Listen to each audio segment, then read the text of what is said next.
अनंत कोटी ब्रह्मांड नायक महाराजाधिराज विराज परब्रह्म सच्चिदानंद भक्त प्रतिपालक शेगाव निवासी समर्थ सद्गुरु श्री गजानन महाराज की जय। हा अनुभव आहे नागपूरवरून संजय देशमुख या दादांचा। दादा म्हणतात वैद्यराज नागराज आणि महाराज जय गजानन।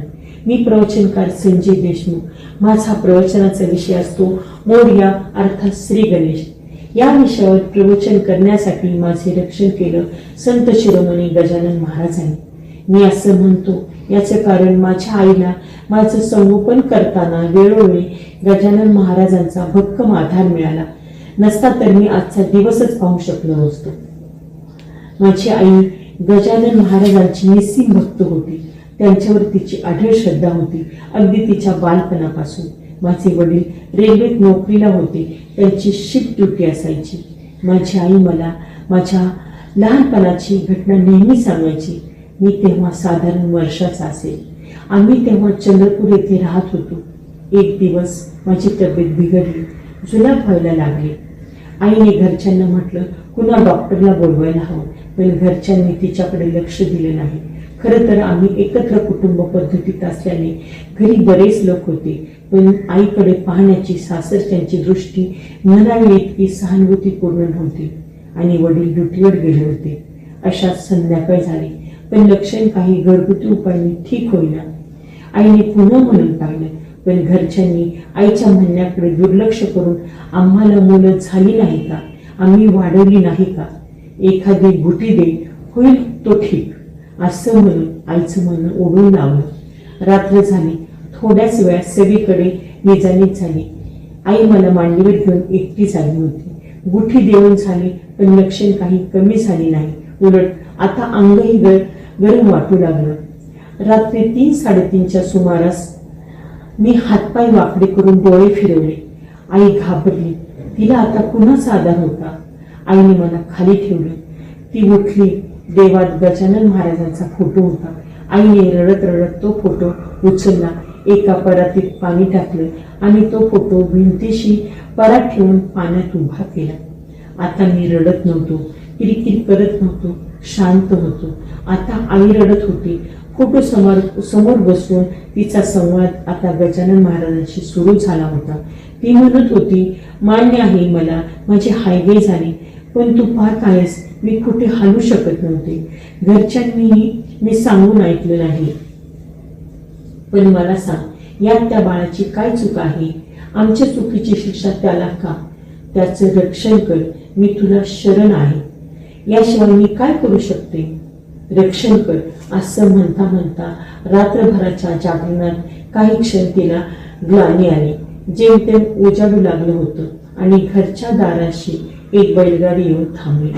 त्यातून एक गाडीवान आणि दाढी वाढलेले शुभ्र धोतर आणि पांढरी बंडी परिधान केलेले एक असे दोघे जण उतरले। घरात आले ते आईला म्हणाले, मला कळलं तुझ्या बाळाची तब्येत ठीक नाही, मी त्याच्यासाठी औषध आणलं आहे, हे घे त्यात 3 पुड्या, एक लगेच दे पाण्यातून, एक दुपारी एक संध्याकाळी, बरं वाटेल तुझ्या बाळाला असं म्हणून ते जाऊ लागले।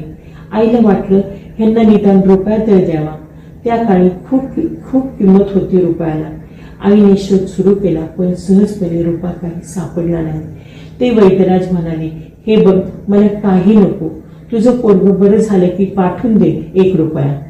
ते लगेच निघाले आणि बैलांच्या गळ्यातील घुंगरांचा आवाज दूर दूर गेला।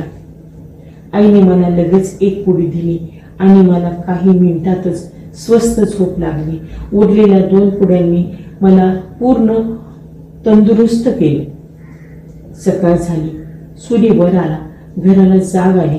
आईला प्रश्न पडला होता, ते वैद्यराज आले कसे? घरच्यांनी कुणाला सांगण्याची शक्यता नव्हतीच, तरीही आईने सर्वांना विचारले की त्यांनी कुणाला निरोप दिला होता का? नव्हताच दिला। शेजारच्यांना फारसं माहीत नव्हतंच, तरीही आईने आजूबाजूला विचारलं। वडील घरी आल्यावर त्यांनाही विचारले, तेव्हा फोन नव्हतेच, त्यामुळे बाकी कुणाला काहीच कल्पना नव्हती, कुणीही कुणाला सांगितलं नव्हतं। मग ते कोण होते? आईसाठी शेवटपर्यंत तो प्रश्न अनुत्तरितच राहिला।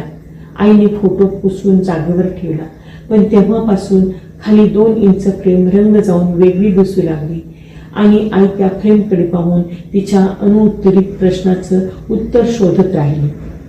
पुढे 6 महिन्यांनी वडिलांची बदली देवळाली नाशिक येथे झाली. आम्ही रेल्वे क्वार्टरमध्ये राहायला गेलो.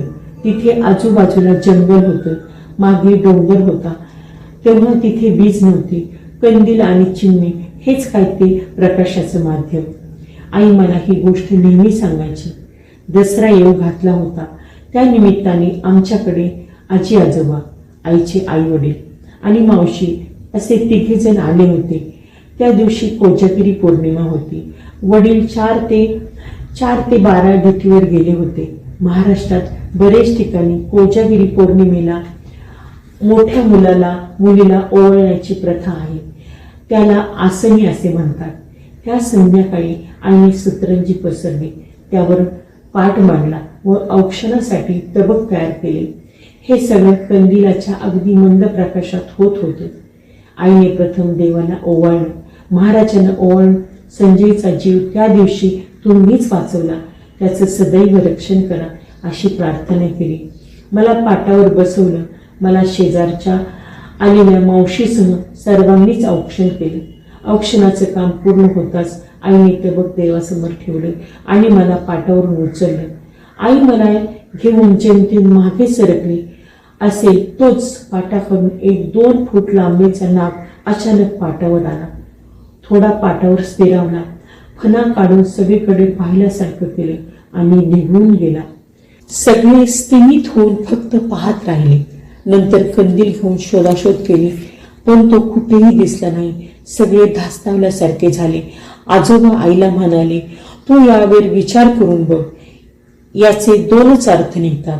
एकतर महाराजांनी नागापासून रक्षण केलं, नाहीतर महाराज त्या रूपात आशीर्वाद देऊन गेले.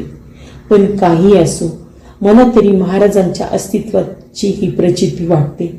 तू एक काम कर, मला 1 रुपया दे. मी शेगावला जाणारच आहे, तेव्हा तुझ्यातर्फे तिथे देईल. आजोबांचं ते वाक्य ऐकून आई नखशिकाची हारली. तिला त्या दिवशीच्या 1 रुपयाची आठवण झाली. तिने लगेच 1 रुपया महाराजांना देण्यासाठी आजोबांच्या हातावर ठेवला. ती दक्षिणा तिच्या डोळ्यातून आलेल्या थेंबाने आपोआपच ओली झाली होती.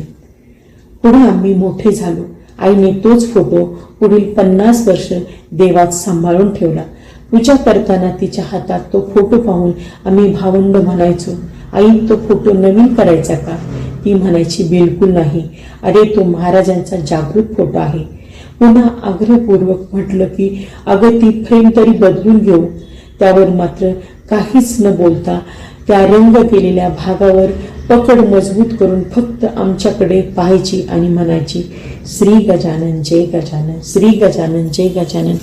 हा अनुभव तुम्हाला कसा वाटला तुम्हाला नक्की सांगा. व तुमचे काही अनुभव असतील तर ते आम्हाला कमेंटद्वारे किंवा डिस्क्रिप्शन बॉक्समधल्या ईमेल आय डीवर जरूर कळवा.